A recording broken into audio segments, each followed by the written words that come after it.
In this TeamWork 5 Manager tutorial, I'm going to show you how to export time data from your Absent On list.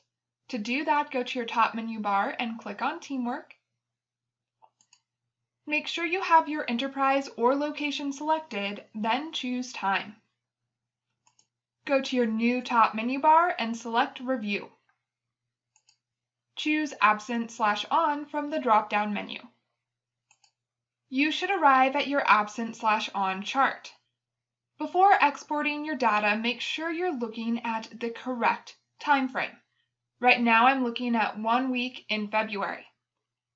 If you're happy with that, then decide if you want to export this to Excel or PDF. I'll choose PDF. Then choose the folder and name you would like to save this under.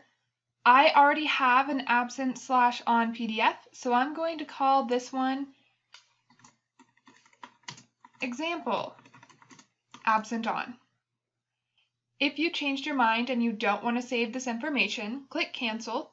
I do, so I'm going to choose Save. And now that PDF has been saved. To view your data, open that PDF. I'll use my shortcut down here. And now I can see the information for each employee in PDF form.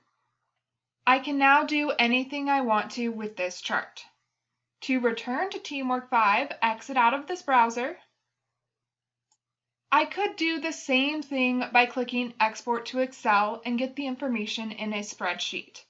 If I click Export to Excel, again I do need to choose where I'm saving this and then rename it. I will call this Example as well. If you don't want to save this spreadsheet, click Cancel. I do, so I'm going to choose Save. And now that information has been saved to Excel. Again, I could open it and look at it now if I wanted. That's how you can export the data from this chart to a PDF or Excel spreadsheet. Check out the next video to learn how to filter your review section.